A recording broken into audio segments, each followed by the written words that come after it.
Vlog start کرنے سے پہلے میں آپ کو بتاؤں، یہ ولاگس جو ہے نا یہ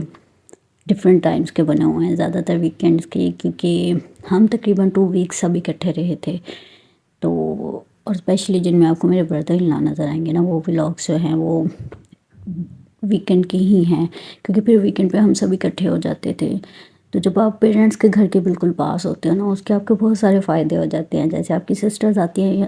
ظاہر ہے جب پیرنٹس جہاں پہ ہیں ان کو تو ملنے آنا ہی آنا ہے، تو پھر آپ پاس ہوتے ہو آرام سے، آپ کو آنے جانے کی ٹینشن نہیں ہوتی تو آپ ہر ایک سے جا کے مل لیتے ہو۔ تو میرا بھی کچھ ایسا ہی سین ہے نا، میں بالکل ابو کے گھر کے پاس ہوں، تو جب کوئی آ جاتا ہے تو اسپیشلی جب آپ کی سسٹرز آتی ہیں تو پھر عید ہو جاتی ہے نا، ڈبل ٹائم ساتھ، آپ جب وہ آپ کے گھر آ کے اسٹے کریں گی تب بھی آپ ان کے ساتھ ہو، جب وہ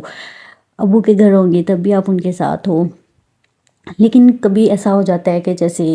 آپ جا کے اسپیشل وہاں پہ اسٹے کرتے ہو تو پاس والے بندے کا یہ تھوڑا سا ڈفرینٹ ہو جاتا ہے،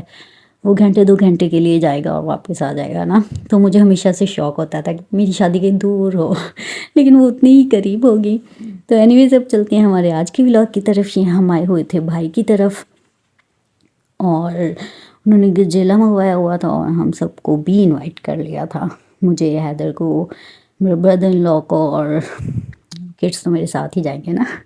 تو یہاں بس ہم سب وہ انجوائے کر رہے تھے، ساتھ گپ شپ چل رہی تھی، اور یہ ساگ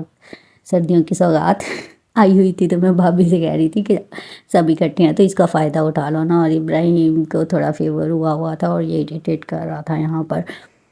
تو کیونکہ جو کام ہاتھوں ہاتھ ہو جائے وہ جلدی ہو جاتا ہے نا، ورنہ ساگ کا کام تو اتنا لمبا ہوتا ہے، یہ ختم ہی نہیں ہوتا۔ تو بس جی یہاں ہم سب نے سٹارٹ کر دیا مل بانٹ کے کہ اس کو کٹ کر لیتے ہیں، اور اس کو یہ جو چھیلنے والا کام ہوتا ہے یہ والا کر لیتے ہیں نا۔ اور آج کل ویسے بھی ساگ کی مشین چل رہی ہے، یہ آپ نے دیکھی ہوگی، یہ بہت بینیفیشل ہے نا، اس کٹنگ کا کام 2 منٹ میں ہو جاتا ہے، ورنہ تو کٹ کرنے میں آپ کو اتنا ٹائم لگ جاتا تھا۔ مجھے یاد ہے امی اتنا ٹائم کٹ کرنے میں لگتا تھا امی کو نا، تو اب تو 2 منٹ میں ہو جاتا ہے۔ اور یہ میرے بھتیجا ہے، یہ